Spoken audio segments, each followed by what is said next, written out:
Bonjour et bienvenue sur Ludibule et Création. Je suis ravie de vous retrouver aujourd'hui pour le tutoriel de la semaine. Si vous faites partie de mon groupe VIP de clientes et filleules Stampin' Up, vous allez reconnaître le projet du jour, bien que je vous l'ai proposé dans des versions très différentes de celle-ci. Et pas d'inquiétude si vous n'en faites pas partie et que vous voulez voir les versions. Je vous donne un petit indice, ce sont des versions GNOME. Eh bien, je mettrai les photos sur le blog. Voici le projet. Il s'agit d'une boîte avec une fenêtre qui nous permet de voir le contenu de celle-ci. Et comme vous pouvez le constater, ici, ce sont des bougies chauffe-plat. Mais je vous vois venir les gourmandes. On peut totalement remplacer par des chocolats ou autres friandises. Elle tient parfaitement debout, vous voyez, si je la laisse comme ceci, elle tient parfaitement. Et on peut sortir le contenu par ici ou par ici, tout simplement avec la petite encoche, hop, comme ceci.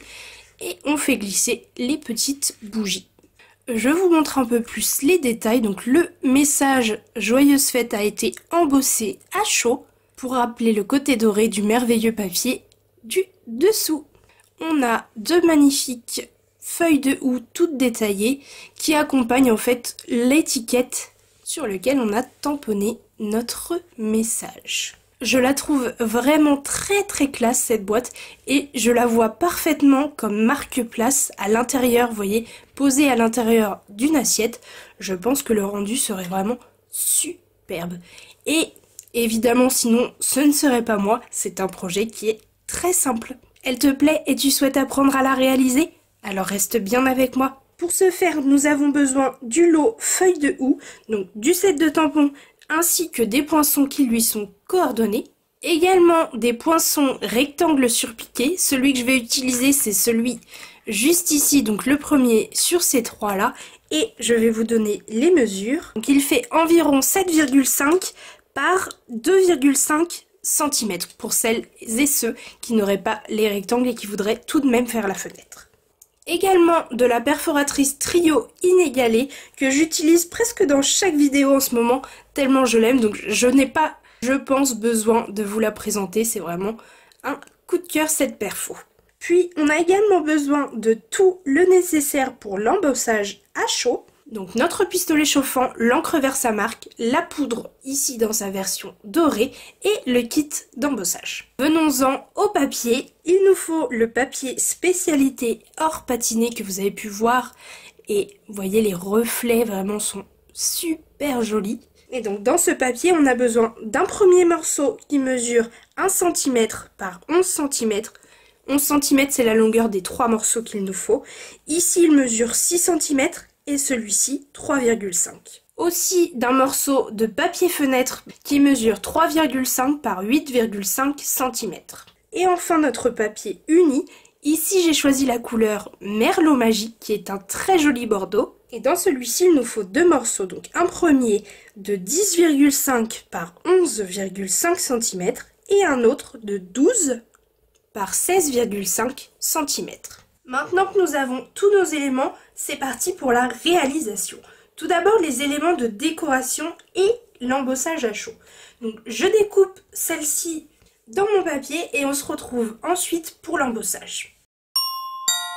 Voilà ma jolie étiquette dans sa version Merlot Magique. Maintenant que j'ai l'étiquette, je vais pouvoir embosser mon message sur celle-ci. Pour cela, nous avons maintenant un nouvel outil qui va nous faciliter les choses pour celles et ceux pour qui c'est un petit peu contraignant de faire de l'embossage à chaud. Avec ce kit, vraiment, c'est que du bonheur. Donc dans ce kit, on a un bac qui se présente comme ceci. Et juste là, on a une petite vis, voilà, que l'on peut dévisser. Et on a un bec verseur qui nous permet de remettre la poudre que l'on a pu préalablement mettre ici sur notre message. Et après, on vient mettre la poudre exactement là où on le souhaite grâce au petit bec verseur. On a également un coussin antistatique qui permet de retirer toutes les traces de gras, etc. de notre papier avant l'embossage, ce qui permet qu'il n'y ait pas de petites traces de poudre un petit peu partout et que l'embossage soit vraiment très net. Une pince pour éviter de se brûler, tout simplement on appuie comme ceci. on vient glisser le papier à l'intérieur et vous voyez, je vais pouvoir facilement, sans me brûler, utiliser mon pistolet chauffant. Et enfin, le petit dernier élément de ce kit, c'est le pinceau pour retirer l'excédent de poudre une fois que j'aurai embossé mon message ou mon image. Maintenant que vous connaissez le contenu, je vais pouvoir faire mon embossage. Donc je commence par passer mon coussin antistatique sur mon morceau. Je prends mon message que je viens ancrer avec mon encre Versamark. C'est très important pour l'embossage de n'utiliser que celle-ci. Je viens déposer ma poudre dorée dessus, j'embosse. Je vous épargne le bruit du pistolet chauffant, alors on se retrouve juste après une fois que celui-ci est fait.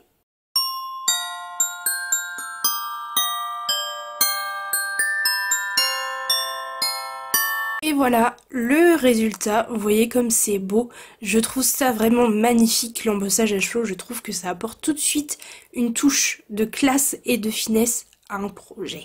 Maintenant que ceci est fait, je prends mon coupe-papier et mon morceau de base. Mon morceau de base c'est le plus grand, donc celui qui mesure 12 par 16,5. Pour commencer, je vais le prendre dans le sens de la longueur et je vais plier à 1 cm, 2,5 14 et 15,5 cm. Je le répète une nouvelle fois, mais si jamais vous voulez toutes les mesures sans avoir à les noter, je réalise toujours un plan de coupe que je mets sur le blog. Je vous mets le lien juste ici dans le petit. Vous n'avez plus qu'à cliquer et il se trouve en fin d'article. Maintenant que c'est fait dans le sens du portrait, je vais venir plier à 1,5, 5,5, 7 cm et 11. Maintenant que c'est fait, je suis venue appuyer mes plis pour que vous voyez mieux à la caméra. Je vais prendre mon morceau qui va parfaitement juste ici. Et vous voyez, je vais le coller en bas. Donc en haut, j'ai un petit rabat et ici, j'ai un rabat plus large. Je vais le coller du côté du rabat le plus large. Et une fois que celui-ci sera collé, je vais prendre mon rectangle et je vais venir passer tout cela dans ma machine de découpe pour créer ma fenêtre. Si vous n'avez pas les tailles, je vous ai dit les mesures de ce rectangle tout à l'heure, mais il vous faut à peu près 2 cm de chaque côté pour faire la découpe manuellement. Donc je colle, je découpe et on se retrouve juste après. Et voilà ce que l'on obtient. Je trouve que les détails des surpiqûres, ça fait un petit plus vraiment très sympa. Avant de continuer, je retourne mon morceau. Oups, ça c'est un reste de découpe. Et je vais venir prendre du double face que je vais mettre tout autour de ma fenêtre. Et je vais glisser mon papier transparent comme ceci. Voilà ce que ça donne une fois que notre papier fenêtre est collé. On va pouvoir maintenant supprimer les éléments que l'on n'a plus besoin sur ce morceau avec notre paire de ciseaux. Tout simplement, on va uniquement garder le rabat ici et également la même chose de ce côté. Donc c'est-à-dire que tout le reste, à part la partie centrale, on retire tout sauf les deux qui sont collés à notre morceau avec la fenêtre. Une fois qu'on obtient ceci, on va faire un petit biais de chaque côté ici sur le rabat du bas et de tout petit, vraiment tout petit, juste pour ne pas gêner la fermeture de la boîte, ici et ici, ici et ici sur le petit rabat des deux extrémités. Une fois que c'est fait, je viens appuyer tous mes plis. Et avant de former ma boîte, je vais venir faire les petites encoches pour faciliter l'ouverture de la boîte, comme vous pouvez le voir ici. Et ici également, j'ai juste à mettre hop, mon doigt dedans et c'est tout facile à ouvrir. Si on n'en fait pas, c'est vraiment compliqué de l'ouvrir. Pour ça, je prends ma perfo-étiquette que j'utilise tout le temps, mais si vous avez une petite perforatrice cercle, ça fera très bien l'affaire. Donc moi, j'utilise celle-ci. Je viens plier mon petit rabat comme ceci. Hop, je place ceci dans ma perfo. Donc vraiment, je me centre le plus possible.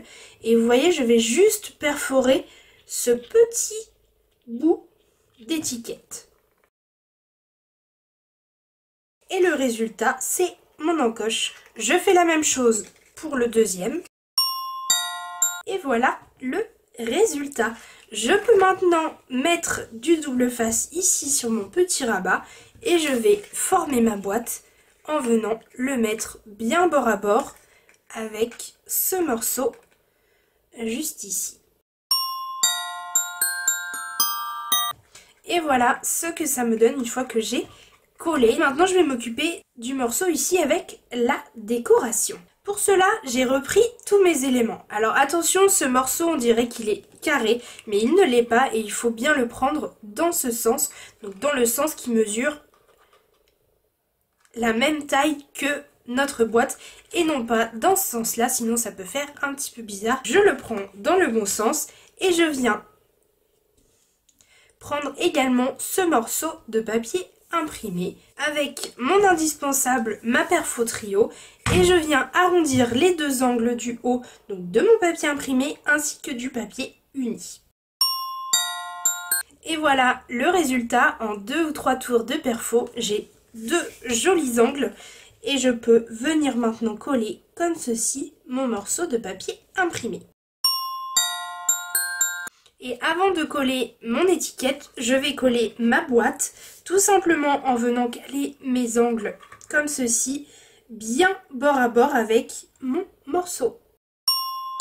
Personnellement, ce que je fais, c'est que je viens ouvrir ma boîte, comme ça je vois mieux mes angles, comme ceci. Je viens me placer, et une fois que je serai bien placée, je vais venir passer mon plioir à l'intérieur de la boîte pour que ma colle adhère bien. Et voilà, ma boîte est collée sur son support. Je n'ai plus qu'à coller mon étiquette juste ici, comme ceci, à glisser des petits sequins autocollants ainsi qu'un joli nœud avec mon magnifique ruban. Donc c'est le ruban à bordure satinée et il est doré et très vanille. Je le trouve vraiment magnifique et donc je vais faire un joli petit nœud que je viendrai placer avec un petit point de colle juste ici. Donc j'apporte les touches finales. J'ai oublié de vous dire aussi, celui-ci, je viens le mettre juste ici au-dessus. Donc j'apporte les touches finales et on se retrouve juste après une fois que la déco est terminée et que donc que notre boîte, elle aussi, sera terminée.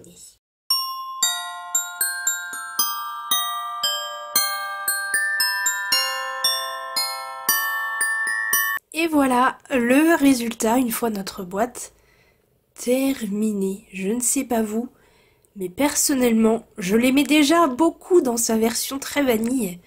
Mais alors celle-ci, en bordeaux, je la trouve vraiment superbe. J'espère que ce tutoriel vous a plu. Si c'est le cas, n'oubliez pas de mettre un pouce en l'air sur cette vidéo, ça me fait toujours extrêmement plaisir. Puis, vous en avez l'habitude maintenant, je pense.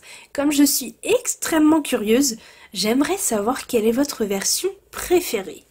Soit la version très vanille, soit la version merlot magique. Pour ma part, je dois l'avouer, j'ai une toute petite préférence pour celle-ci, qui je trouve est vraiment magnifique. Merci beaucoup d'avoir regardé cette vidéo jusqu'au bout. On se retrouve dès mercredi prochain pour une nouvelle vidéo. À très bientôt!